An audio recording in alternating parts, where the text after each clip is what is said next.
Assalamualaikum warahmatullahi wabarakatuh.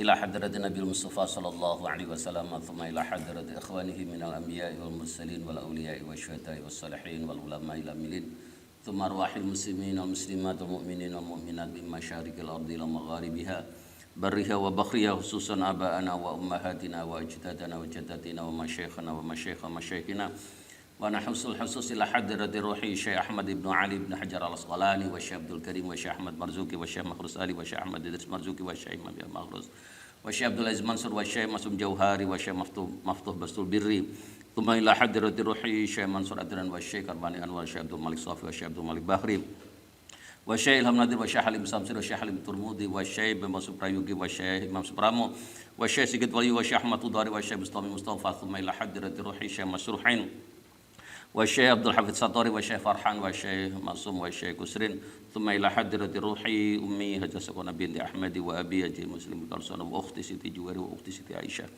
Lahumul Fatihah. A'udzu billahi minasyaitonir rajim. Bismillahirrahmanirrahim. Alhamdulillahi rabbil alamin, arrahmanir rahim, maliki yaumiddin. Iyyaka na'budu wa iyyaka nasta'in, ihdinas siratal mustaqim, siratal ladzina an'amta 'alaihim ghairil maghdubi 'alaihim waladdallin. Amin. Bismillahirrahmanirrahim. Babu sholatil musafiri wal maridi, ay hadza utawi iki iku bab menjelaskan tentang salatnya orang musafir dan salatnya orang yang sakit. Wa Aisyah radhiyallahu anha, sing Aisyah radhiyallahu anha qalat disebut Aisyah, awwalu ma furidatis salatu rak'atani, awwalu ma utawi pertamane bareng furidat kang diwajibaken apa as-salatu salat iku rak'atani, rong rakaat. Wa uqirrat lan den tetepaken apa salatul safari, salatnya yang sedang bepergian. Wa utimat lan den sempurnaaken apa salatul hadari, apa salatul hadari, salatnya orang yang sedang tidak bepergian. Muttafaqun alaih, ay hadza muttafaqun alaih, utawi iki hadis iku muttafaqun disepakati apa alaihi hadis. Walil Bukhari lan tetap ketua Imam Bukhari, summa hajara mengkon hijrah sapa jeneng Nabi, fa furidat mangko den farduaken apa salat arba'an kelawan petang rakaat. Wa uqirrat lan ditetepaken apa salatus safari, apa salat yang sedang bepergian alal awwali ing atase ketetapan hukum pertama sebelum adanya kewajiban sholat 4 rakaat. Wajah telah nambahi sahaba Ahmad Imam Muhammad illal maghriba, kecuali sholat maghrib. Kenapa sholat maghrib berbeda? Fa innaha mongko setune sholat maghrib iku witrun nahari, iku sholat witire waktu siang. Wa illa subhal, kecuali subuh, fa innaha karena setune sholat subuh iku tutawwalu den dawaaken fiya ing dalam sholat subuh apa al-qiraatu, bacaane. Jadi hadis ini bisa kita pahami bahwa pertama kali dulu kewajiban sholat itu adalah 2 rakaat. Jadi 2 rakaat, tidak langsung 4 rakaat, tapi 2 rakaat itu kan itu. Jadi pertama kali diwajibkannya sholat itu adalah 2 rakaat. Baru setelah Rasulullah itu hijrah ke Madinah, maka sholat yang semula 2 rakaat itu akhirnya menjadi 4 rakaat. Kecuali apa tadi? Kecuali sholat maghrib sama sholat subuh. Kenapa sholat maghrib 3 rakaat? Karena sholat maghrib itu akan menjadi witirnya sholat di siang hari. Kalau witirnya sholat di malam hari, ya sholat witir kan itu. Maka sholat witir. Sholat witir itu adalah sholat yang dilaksanakan terakhir pada malam hari. Bagaimana kalau, sebagian kemarin sudah saya jelaskan, bagaimana kalau kita ketika Ramadan biasanya kita melaksanakan taraweh, dan ketika taraweh kan ada witirnya kan itu. Apakah nanti ketika kita bangun ketika di sepertiga malam terakhir itu kita sholat tahajud harus witir kembali? Tidak. Jadi karena apa? La witroni fil laili, tidak ada 2 witir dalam 1 malam. Jadi cukup dengan sholat witirnya taraweh itu kan itu. Jadi sholat maghrib tetap 3 rakaat. Jadi 3 rakaat itu disebabkan karena ini akan menjadi witirnya sholat-sholat di siang hari. Kecuali apalagi sholat subuh. Kenapa sholat subuh 2 rakaat? Karena bacaannya itu dipanjangkan kan itu nggih. Wa an Aisyah radhiyallahu anha, saya Aisyah radhiyallahu anha, anna Nabiy sallallahu alaihi wasallam, sudah Nabi Muhammad sallallahu alaihi wasallam, karena iku ana sapa jeung Nabi iku yaksuru mengkosor sapa jeung Nabi fis safari ing dalam bepergian, wa yutimmu lan nyampurnaaken sapa jeung Nabi, wa yasumu lan puasa sapa jeung Nabi, wa yuftiru lan boten poso sapa jeung Nabi. Rawahu jatan hadis sapa Daruqutni, Imam Daruqutni. Wa ruwatuhu ta para rawina hadis iku thiqatun. Iku perawi-perawi yang thiqah. Perawi yang thiqah itu seperti apa sih? Perawi yang thiqah itu adalah perawi yang memenuhi dua kriteria. Jadi bergabungnya dua kriteria itu namanya menjadi thiqah. Apa dua kriteria itu? Yang pertama adalah adil, yang kedua adalah dhabit. Jadi bergabungnya dua kriteria yaitu dhabit sama adil itu menjadi thiqah. Nanti lain kali ketika kita belajar tentang takhrijul hadis kita akan mengenal itu kan itu. Oke. Jadi illa annahu kejaba stune hadis iku ma'lulun wonten ilate. Wal mafudhu, sementara yang tidak maklul, apa sih ilat itu? Kan syarat hadis sahih itu apa syaratnya? Yang pertama sanadnya mutasil, yang kedua perawinya adil, yang ketiga perawinya dhabit, yang ketiga tidak ada syadz, dan yang kelima adalah tidak ada ilat. Ilat itu adalah cacat tersembunyi. Ilat itu boleh jadi terjadi dalam matan, boleh jadi terjadi dalam sanad. Itu ilat. Nah, berbeda dengan syadz. Syadz itu adalah manakala ada hadis, jadi perawinya sama-sama thiqah, tetapi ada satu jalur hadis yang menyelisih, yang berbeda dengan hadis-hadis semalat atau selafat yang diriwayatkan dengan sanad-sanad yang lain. Itulah yang namanya syadz. Jadi syadz itu pendapatnya Imam Syafi'i yang diikuti oleh ulama-ulama yang lain. Jadi syadz seperti itu. Oleh karenanya orang itu tidak akan bisa meneliti hadis, tidak bisa menyimpulkan kualitas hadis kalau dia tidak meneliti seluruh jalur sanad dari hadis itu. Makanya memang sebelum adanya software, aplikasi-aplikasi yang digunakan mempermudah penelitian hadis, meneliti hadis itu adalah sesuatu yang teramat sangat melelahkan. Teramat sangat melelahkan. Kenapa kok melelahkan? Yang pertama, kalau kita mengetahui ada potongan yang kita sebut dengan, kita duga hadis, kita harus melacak itu dari kitab apa saja. Begitu sudah ketemu kitab-kitabnya, referensi di kitab-kitab itu, langsung kita pelajari masing-masing rawinya, siapa gurunya, siapa muridnya, bagaimana komentar ulama-ulama terkait dengan masing-masing rawi itu kan itu namanya kita mengkaji di kitab yang disebut dengan Rijalul Hadis. Contohnya misalnya Tahdhibul Kamal. Jadi itu adalah contoh-contoh dari kitab yang menjelaskan tentang apa biografi perawi. Jadi memang sangat melelahkan. Contoh misalkan Al-Mizi itu mengarang kitab Tahdhibul Kamal tentang Rijalul Hadis. Ada berapa banyak itu? Al-Mizi mengarang 35 jilid. Jadi sampean baru membuka kitabnya sudah mumet kan itu, karena saking banyaknya kan itu. Nah, tetapi sekarang sudah ada aplikasi, sudah ada software yang mempermudah kita kan itu. Jadi sesuatu yang dulunya sulit sekarang sudah menjadi gampang kan itu. Oleh karena itu saya membayangkan pahalanya orang sekarang itu tidak menjadi semakin banyak kan itu. Kenapa kok tidak menjadi semakin banyak? Bukankah pahala itu tergantung kepada seberapa payah kan itu. Jadi namanya al-ajru biqadri ta'ab. Jadi semakin sama payahnya tinggi, pahalanya menjadi semakin besar. Jadi gitu. Jadi sekarang sudah mengalami pergeseran tadi ya, karena menjadi sangat gampang. Oke ya. Lah mahfud itu melawannya maklul. Jadi hadis yang tidak ada ilatnya namanya hadis yang mahfud kan itu. Hadis yang mahfud terkait dengan ini itu an Aisyah atau sayang Aisyah radhiyallahu anha min filia, dari sesuatu yang dilakukan oleh Aisyah. Wa qalat lan ngendika sapa Aisyah, innahu la yashukku alayya, innahu setune salat atau innahu setune salat atau mengkosor salat dan seterusnya itu iku la yashukku orang ngabutaken apa yaksuru fis safari wa yutimu itu alayya ing atase ingsun. Akhraja ngetahu hadis sebal Bayhaqi, Imam Bayhaqi. Hadis ini bisa kita pahami bahwa ketika Rasulullah itu sedang bepergian, itu terkadang mengqashar sholat, terkadang tidak mengqashar sholat, jadi sholatnya masih tetap sempurna. Terkadang puasa, terkadang tidak. Nah itu, jadi ketika Rasulullah, makanya kalau kita ingin Rasulullah seperti itu kan itu, ya kadang-kadang qashar, kadang-kadang enggak kan itu. Gitu. Akhrajahu al-Baihaqi. Akhrajahu hadis al-Baihaqi Imam Baihaqi.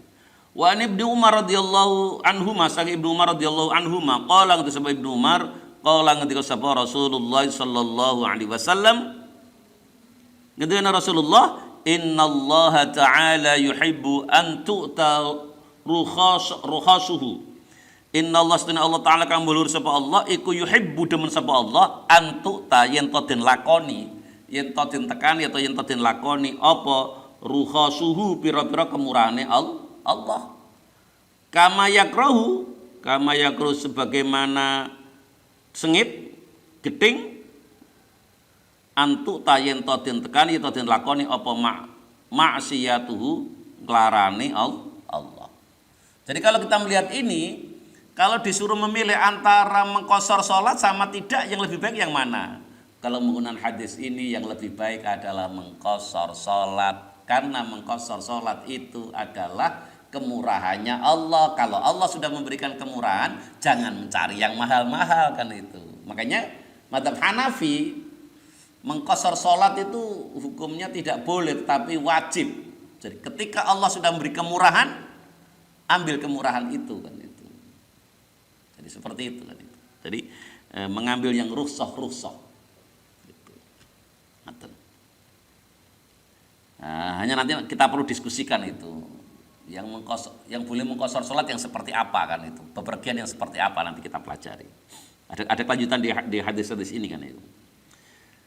Rawan cerita hadis sahabat Ahmad Imam Ahmad wa sahahalan yuhakin hadis sahabat Ibnu Huzaimah Imam Ibnu Huzaimah wa Ibnu Hibban Imam Ibnu Hibban. Wa fi riwayatin lan dalam satu riwayat kama yuhibbu an tu'ta azaimuhu kama yuhibbu kama seperti barang yuhibbu kang demen sapa Allah antu tayen to den tekani to dilakoni apa azaimuhu pira-pira ibadah pokoke ibadah fardune Allah. Jadi ibadah fardu itu kita laksanakan dengan baik, itu Allah sudah suka kan itu, sudah senang. Apalagi kalau saudara tambahi dengan yang sunnah kan itu. Makanya kita harus yakin besok di akhirat kita akan masuk surga kan itu. Yakin betul. Kenapa harus yakin itu? Karena keyakinan kita itu nanti akan diwujudkan oleh Allah kan itu. Jadi ya, yakin. Jadi kita husnudzon kepada Allah. Ngaten. Kita teruskan wa Anas radhiyallahu anhu, Anas radhiyallahu anhu qala ngesaba Anas kana Rasulullah sallallahu alaihi wasallam kana ana sapa Rasulullah Muhammad sallallahu alaihi wasallam idza kharaja nalikane miyos nalikane metu sapa jeung Nabi masirata salasati amyalin ing perjalanan 3 mil 3 mil au salasati farasikha utawa perjalanan 3 farsah 3 pos shalla mongko salat sapa jeung Nabi rakaatain ing rakaat rawahu nyeritan hadis sapa Muslimun Imam Muslim. Jadi ketika Rasulullah itu melaksanakan perjalanan 3 farsah atau 3 mil, ini semestinya tidak sesuatu yang ukurannya sama. Ini adalah keraguan dari perawi. Dulu itu 3 farsah atau 3 mil sih kan itu. Ini kalau gunaan ukuran sekarang berapa? Ya sekitar 80 kilo lah itu, 80 kilo. Makanya perlu kita diskusikan nanti. Diperkenankannya rukhsah itu apakah karena jaraknya atau karena payahnya? Karena Imam Mazhab itu berbeda-beda. Imam Hanafi itu berpendapat bahwa orang itu boleh merukhsah sholat kalau perjalanannya sudah 2 hari 2 malam. Ada yang berpendapat 3 hari 3 malam. Tapi ada juga yang di sini mengatakan 3 farsah atau 3 mil. Loh, kenapa seperti itu? Karena waktu itu zaman ketika teknologi transportasi tidak secanggih sekarang, kalau orang itu melaksanakan perjalanan pakai unta 3 hari 3 malam, dia baru dapat sekitar 80-90 kilo. Nah, sekarang kalau ada orang Surabaya Dia pengusahanya di Jakarta, setiap pagi berangkat ke Jakarta, pulang lagi ke Surabaya, jaraknya berapa? Sekitar 1000 kilo. Cuman perjalanan dari Jakarta ke Surabaya kan hanya 1 jam 10 menit kan itu. Sudah sampai ke sana. Apakah yang seperti itu diperkenankan merusak sholat? Nah, itu. Jadi makanya pertimbangannya ada dua itu. Apakah karena jaraknya atau karena kepayahannya. Jadi menimbulkan lelah. Atau karena apa kan itu. Nah, jadi ini menjadi perdebatan ulama kan. Kenapa menjadi perdebatan ulama? Karena contoh-contoh kehidupan seperti mengqashar sholat itu kan terjadi pada masa Rasulullah kan itu. Dan ketika pada masa Rasulullah itu teknologi transportasi tidak secanggih sekarang kan itu. Makanya kalau terjadi perbedaan pendapat antar ulama itu adalah sah-sah saja. Karena apa? Sebagaimana kemarin saya katakan, taghayyurul amkan bitaghayyuril amkinah wal azminah. Jadi hukum itu bisa berubah. Karena apa? Perubahan tempat dan perubahan waktu. Jadi ketika ada perubahan ilat juga bisa sama, bisa berubah juga kan itu. Ini. Nah, oleh karenanya kita sebagai umat Islam, sebagai masyarakat terpelajar itu harus ngerti perbedaan-perbedaan itu. Kenapa harus ngerti itu? Agar kita tidak gampang menghakimi sesama. Tidak gampang menghakimi sesama sebagai satu perbuatan yang salah kan itu ya.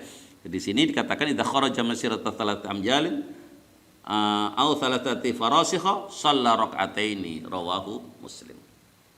Wa an langsung Anas bin Malik radhiyallahu anhu qala juga sapa Anas kharajna ma'a Rasulillah sallallahu alaihi wasallam kharajna miyos kita ma'a Rasulillah sallallahu alaihi wasallam Rasulullah Muhammad sallallahu alaihi wasallam minal Madinah sing Madinah ila Makkah maring Makkah fakana mongko ana sapa jeung Nabi iku yusalli salat sapa jeung Nabi rakaataini ing rakaat hatta roja'na sehingga bali sapa kita ilal Madinah maring Madinah muttafaqun alaih wal lafdzu tilafati kulil Bukhari menurut Imam Bukhari. Nanti hadis-hadis berikutnya itu didiskusikan. Yang namanya orang musafir itu berapa lama kan itu. Contoh. Yang rumah sampean mana? Kalau yang sampai sini 80 kilo Mojokerto sampai sini ada 80 kilo enggak? Kayaknya enggak ada ya. Kalau sampai Surabaya 100 kilo. Jadi katakanlah ada yang rumahnya Surabaya. Terus mondok di sini, sampai sini kan itu. Ini masih tetap boleh qashar atau tidak itu kan itu. Jadi nanti didiskusikan kan itu. Ada yang mengatakan batasannya berapa lama? 3 hari. Ada yang mengatakan enggak 15 hari. 15 hari. Udah 15 hari, 20 hari kan itu. Bahkan dulu saya punya teman saya sekarang jadi dosen di UIN Surabaya. Dulunya jadi dosen di Surakarta sana itu. Itu dulu ketika kuliah di Jakarta itu tidak pernah Jumatan kan itu. Saya tanya, Ustaz kok enggak Jumatan kan itu? Oh saya musafir kan itu. Saya musafir. Jadi selama kuliah di Jakarta yang katakanlah sekitar 2 tahun itu tidak Jumatan kan itu. Karena dia berpendapat itu masih musafir, belum mustautin kan itu ya. Belum mustautin. Jadi ya kadang-kadang ya ada pikiran yang aneh-aneh seperti itu. Oke, kita teruskan. Wa Ibnu Abbas radhiyallahu anhu maqala itu sapa Ibnu Abbas aqama an-nabiy sallallahu alaihi wasallam 19 yauman yaqsuru aqama mukim atau jumeneng berdomisili lah sapa an-nabiy sallallahu alaihi wasallam Nabi Muhammad sallallahu alaihi wasallam 19 ing 19 apane yauman dinane yaqsuru kali mengqashar sapa Nabi ing salat. Wa fil lafdhin bi Makkah ketika wonten ing Makkah. 19 yauman ing 19 hari. Jadi ketika Rasul 19 hari di Makkah itu beliau senantiasa mengqashar salat kan. Itu jadi seperti itu. Makanya kalau seperti Mbak Khair yang rumahnya sana di Opu itu ini belum 19 hari jadi masih boleh mengqashar salat kan itu. Kalau mau mengqashar salat. Itu. Rawal Bukhari rawajat hadis sebal Bukhari Imam Bukhari. Wa fi riwayatin lain dalam satu riwayat li Abi Dawud maring Abu Daud sab'a asyrata ing 17. Jadi tidak 19 hari tapi ing 17 hari, 15 hari, 17 hari. Wa fi riwayatin satu riwayat wa fi ukhra lain dalam riwayat yang lain khamsa asyrata utawi 15 dino. Jadi ada yang mengatakan 19 hari, ada yang mengatakan 17 hari, ada yang mengatakan 15 hari kan itu. Walau lan iku tetap kedua Abu Dawud an Imran sa Imran bin Husain tsamaniya asyrata, bukan 19, bukan 17, bukan 15, tapi 18 hari. Nah, begitu. Niki yang berikutnya juga berbeda lagi. Walau nasangke Ibnu Abbas an Jabir sangi Jabir aqama bitabuka 20 yauman yaksur salata. Aqama mukim atau berdomisili sapa Nabi bitabuka nang tanah Tabuk 20 yauman 20 kelawan 20 apa yauman dinane yaksuru halim mengko sapa Nabi as-salata ing salat.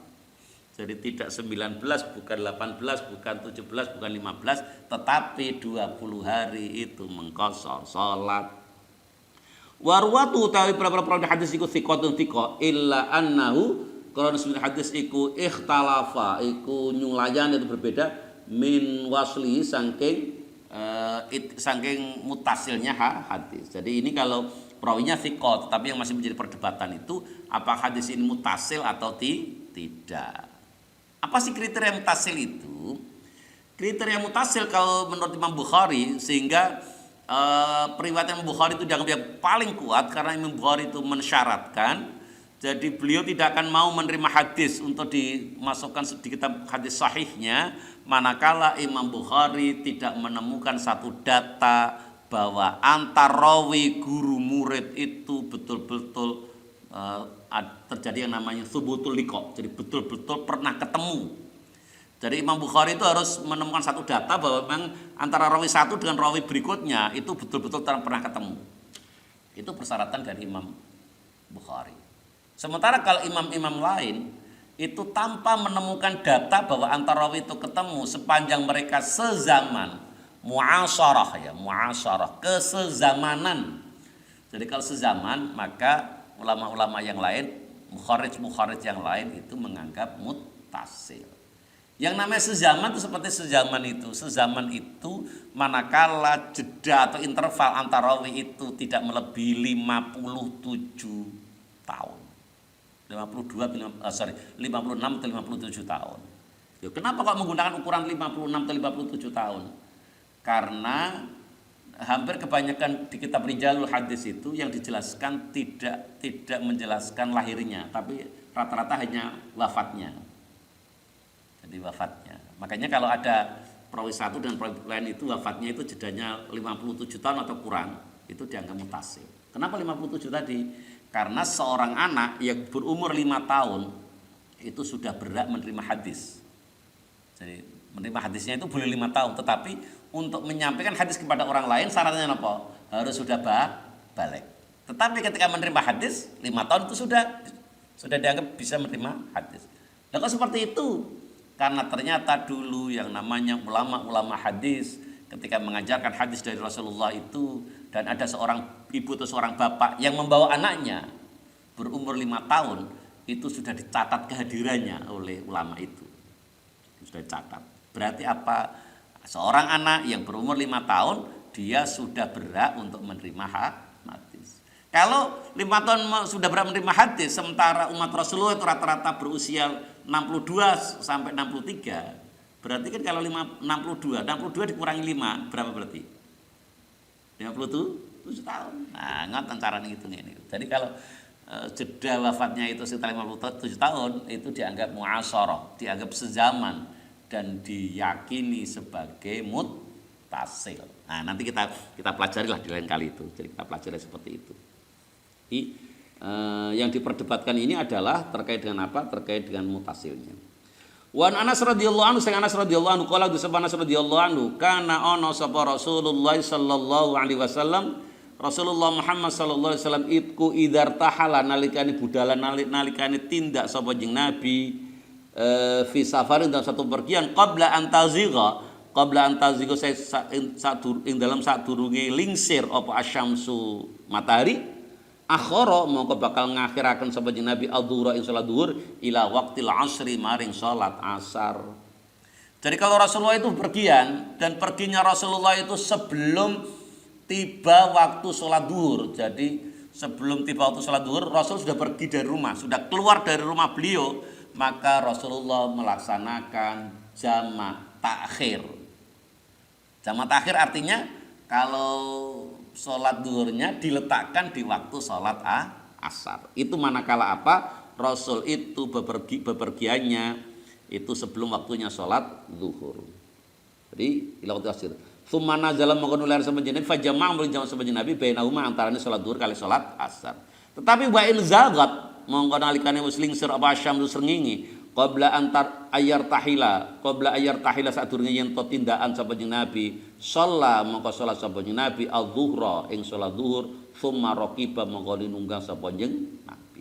Muttafaqun alaih. Dalam matan ini jadi ketika Rasulullah itu bepergiannya setelah waktu salat zuhur, beliau salat zuhur dulu baru bepergian. Nanti ada versi yang lain nanti kita lanjutkan. Wa fi riwayatil Hakim dan riwayat Hakim fil arba'ina ing dalam kitab arba'in bi isnadis sahih dengan sanad-sanad yang sahih salat sapa jeneng Nabi adzuhra ing salat zuhur wal asra lan ing salat asar tsumma raqiba mongko nuli tindakan mongko nunggang sapa jeneng Nabi. Kalau menurut ini dari riwayat Imam Hakim, Rasul tidak hanya melaksanakan salat zuhur tetapi juga dijamak dengan salat asar. Makanya dengan gak usah heran itu kalau ada orang mau pergi ke Jakarta satu contoh, naik bis dari sini berangkatnya jam berapa? Jam 1 atau jam setengah 2. Ngerti-ngerti menjamak sholat. Antara apa?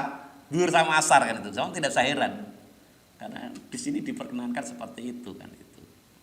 Walaupun kalau mazhab Syafi'i tidak boleh. Kalau mazhab Syafi'i itu bepergian dulu setelah ada perjalanan sekitar berapa? 80 sampai 90 kilo. Baru melaksanakan ini menjamak sholat. Tapi ini enggak ini boleh. Jadi ketika mau berangkat seperti itu. Makanya inilah enaknya kalau kita tahu banyak hadis yang bermacam-macam itu ya. Makanya nanti saudara diwajibkan untuk mempelajari fikih dari berbagai mazhab. Kenapa penting itu? Penting karena kadang-kadang kita itu akan menjadi kesulitan untuk melaksanakan mazhab Syafi'i. Kan mayoritas orang Indonesia itu kan bermadzhab Syafi'i kan itu.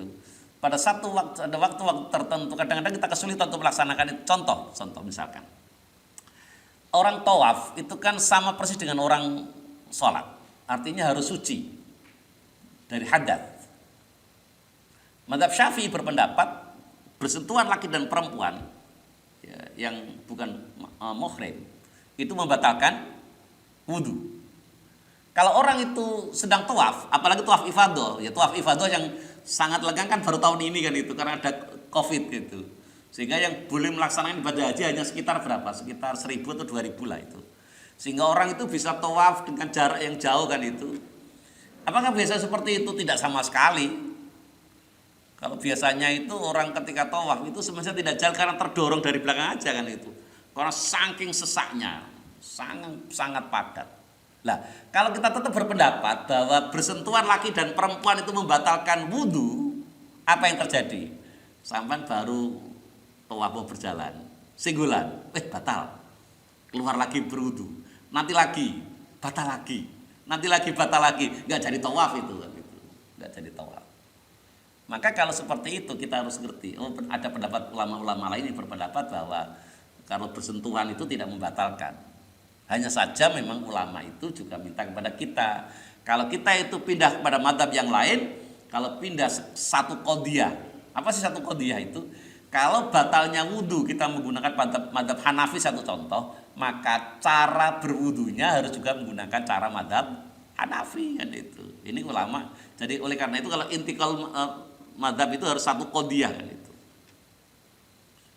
Jadi dulu ketika saya tawaf saya gunakan mazhab yang lain bukan mazhab Syafi'i karena itu mesti membatalkan. Sempat juga ketika saya ke Cina tahun 2016 saya pergi ke Cina itu. Di Cina itu kan karena ya di Cina sih orang Islam banyak juga, ada sekitar 25 juta. Dari penduduk Cina 1,4 miliar. Jadi kalau diukur 25 jutanya banyak, tapi penduduk Cina kan banyak. Sehingga di tempat-tempat umum itu misalkan di bandara itu toilet sana sama Indonesia beda. Kalau saudara di wastafel di Indonesia di bandara itu, kalau saudara mau cuci air itu tidak perlu digerakkan keran, begitu tangan sampai diletakkan di depan pancuran itu secara otomatis akan keluar air gitu. Itu otomatisnya di Indonesia kan itu seperti itu. Berbeda dengan di Cina.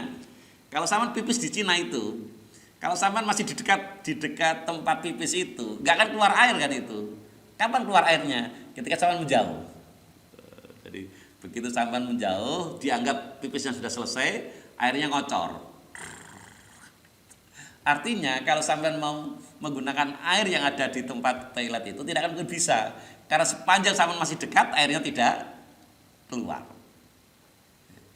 Hanya karena dulu saya orang Syafi'iyah, kalau berangkat itu saya bawa botol berisi air kan itu. Kalau pipis nanti pakai itu. Tapi lama-lama habis kan itu. Kalau habis gimana? Padahal butuh juga saya sholat kan itu. Akhirnya apa? Waktu itu saya menggunakan madzhab Hanafi. Madzhab Hanafi itu namanya najis itu kalau tidak sebesar koin, tidak sebesar koin. Ada lagi malah sebesar segini, epe-epe. Tapi saya menggunakan kecil aja satu koin itu. Itu ma'fun itu dimaafkan. Karena kalau tidak gitu nanti kita tidak bisa sholat kan itu. Karena mesti najis. Gitu. Jadi kita ngerti pendapat antar madzhab itu menjadi penting karena pada satu saat kita membutuhkan itu. Itu yang pertama. Yang kedua, kalau kita tahu ada saudara kita sesama muslim yang cara ibadahnya tidak sama persis dengan kita tidak gampang untuk menghakimi bahwa itu adalah orang sesat. Tidak gampang menghakimi. Dan juga tidak gampang menyalah-nyalahkan orang lain. Makanya itu nanti kita perlu belajar yang kayak seperti itu kan itu ya. Jadi seperti itu. Oke, saya teruskan bahwa ini menurut riwayatnya Hakim seperti itu. Wali Abi Nuaim, langsungnya Abi Nuaim fi mustakhraj Muslim, dari yang ditakrij oleh Muslim, kana ono sabajing nabi iku idza kana nalika ono sabajing nabi iku fi safarin dalam satu pepergian fazalat mongko nuli lingsir apa asyamsu matahari shalla mongko salat sabajing nabi adzuhur ing salat zuhur wal asr lan salat asar jami'an hale dan jama'. Tsumma tahala mengondoli budalan sapa jeneng Nabi. Kalau ini tidak sama dengan riwayatnya Hakim tadi. Kalau riwayatnya Hakim itu sebelum berangkat sudah boleh menjamak sholat. Tetapi kalau yang terakhir ini adalah ndak, sudah bepergian dan akhirnya tiba waktu sholat duhur, maka beliau itu menjamak sholat.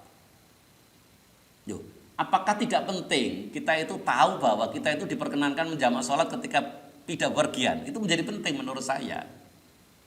Karena kadang-kadang kita itu dalam keadaan yang sangat masyakkot, itu harus menjamak sholat. Tak kasih contoh. Gini.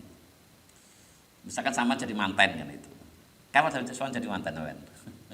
Sama jadi manten kan itu. Ternyata temu mantennya itu malam setelah sholat isya. Jadi temu mantennya setelah sholat isya walaupun ini jarang ya. Ini contoh saja. Contoh. Kalau temu mantennya itu setelah sholat isya, katakanlah jam 8. Kira-kira sama dipacai mulai kapan? Sebelum maghrib kan? Sebelum maghrib sudah dipacai. Karena saudara adalah seorang muslimah yang baik, seorang muslimah yang taat dalam beragama, maka sebelum sampai dipacai itu sampai berwudu dulu. Berwudu dalam rangka nanti begitu masuk waktu sholat maghrib, sampai bisa sholat maghrib. Karena saudara sudah berwudu. Yang namanya orang kan itu sebelum tiba waktu sholat maghrib sudah dipacai. Adzan maghrib belum tiba, ternyata batal kan itu. Misalnya sampai kentut kan itu. Ya napa? Apa mau berwudu lagi?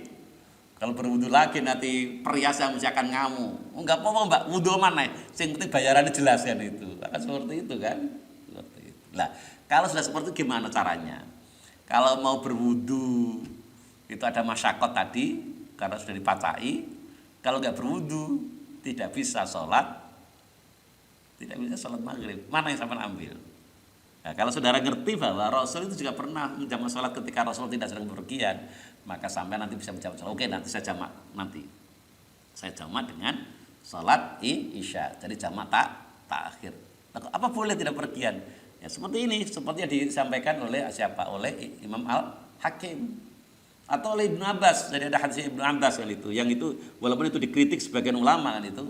Ibnu Abbas mengatakan jama'an Nabi sallallahu alaihi wasallam bainal dhuhri wal 'asr wa bainal maghrib wal isya fi madinatin bi ghairi khaufin wala matorin. Rasul itu pernah menjamak salat antara apa? Antara zuhur sama asar, antara maghrib sama isya. Ketika Rasul tidak sedang pergi mana-mana, tidak khauf dan juga tidak karena hujan. pernah seperti itu kan itu. Tapi itu dalam keadaan yang sangat masyakot tadi kan, kita amalkan dalam keadaan masyakot. Ngoten.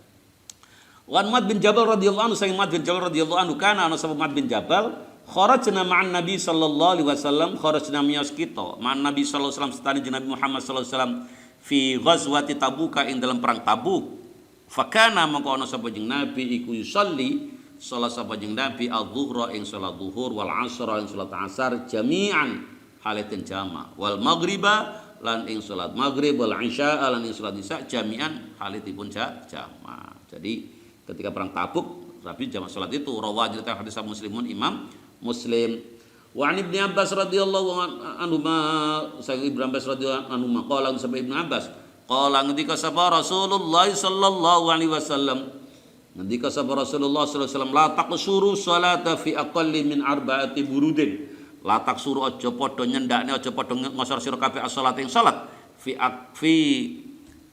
aqalla ing dalam luwih kidik min arba'ati burudin saking patang pos mimma kata, contohnya mimma kata saking Makkah ila Usfan maring tanah Usfan. Jadi ya tadi jaraknya sekitar 86 kiloan seperti itu.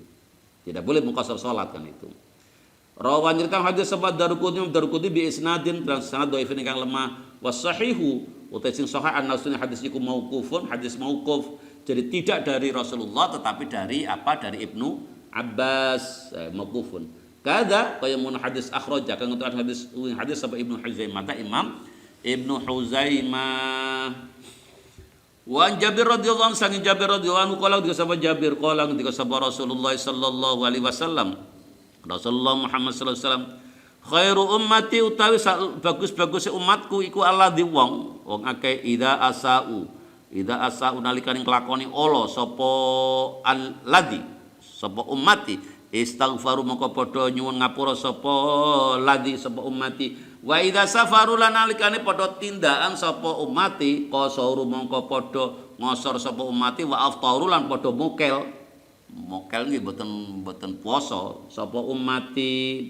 Ini. Nah, ini kalau kita gabungkan dengan hadis sebelumnya berarti itu bepergian manakala jaraknya ada 4 burud ya, 40 burud atau sekitar 86 kilometer kan itu. Ngeten.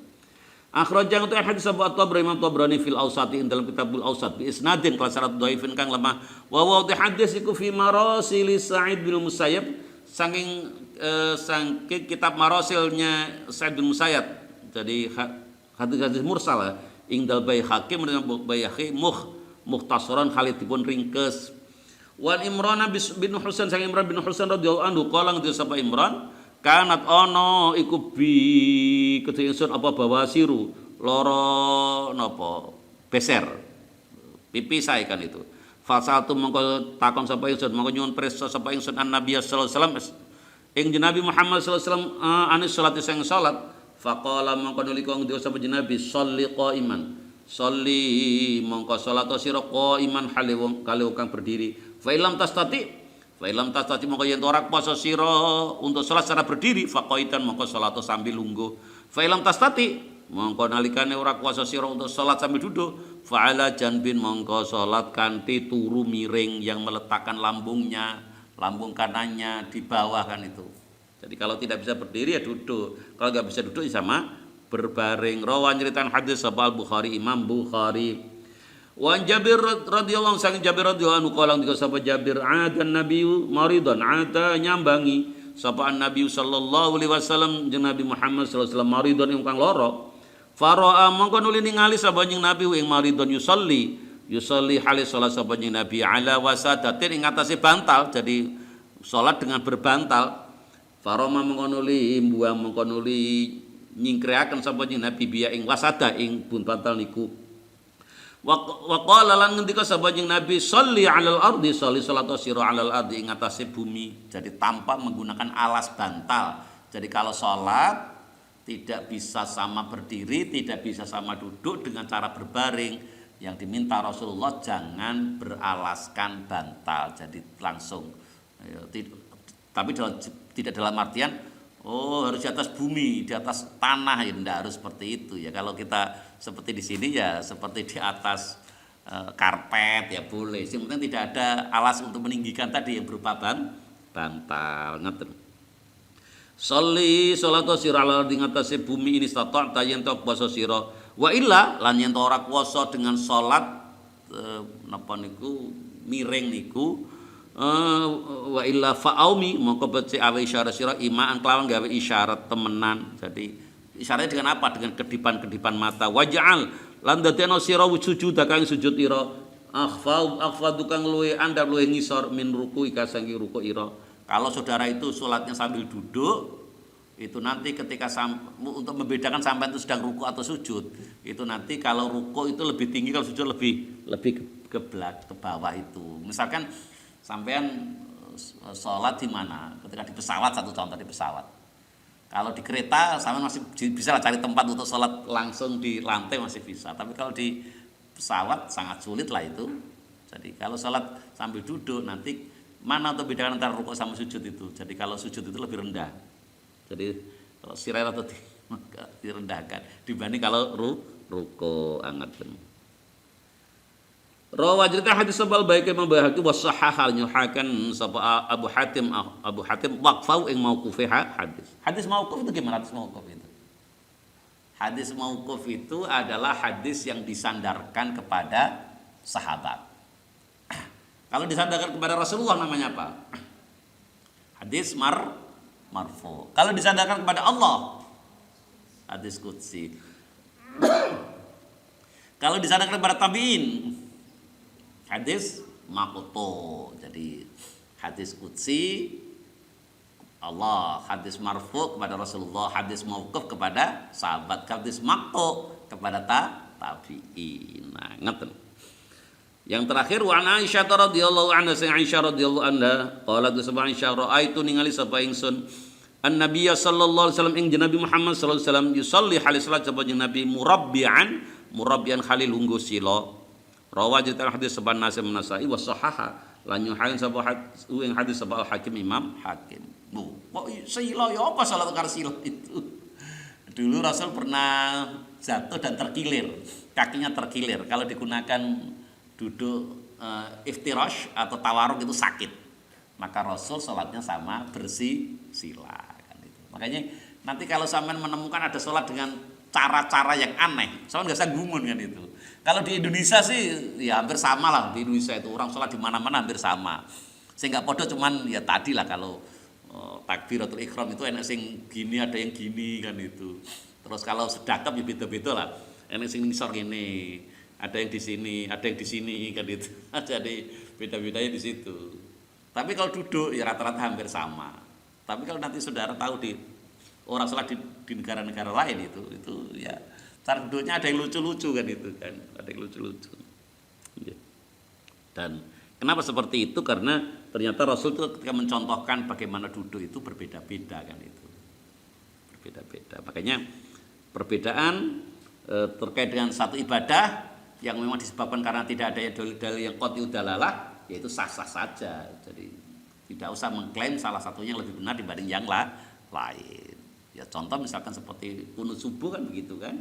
Qunut subuh itu ya berbeda sah-sah saja kan itu. Tapi tidak usah saling mengklaim kan itu. Anda salah yang benar saya. Kalau sudah gitu nanti berantem kan itu. Berantem. Terus kita memahami, kita ngaji seperti ini jadi penting karena kita tahu kalau ternyata apa yang direkam oleh para sahabat terkait dengan bagaimana dulu Rasulullah itu sholat itu ternyata tidak sama persis ya, tidak sama persis tapi ada sedikit-sedikit yang berbeda. Sementara ngoten, marilah kita tutup bersama pengajian kita pada pagi hari ini dengan doa kafaratul majelis. Subhanakallahumma bihamdika asyhadu an la ilaha illa anta astaghfiruka wa atubu ilaik. Wallahu muwaffiq lakum thoriq. Wassalamu alaikum warahmatullahi wabarakatuh.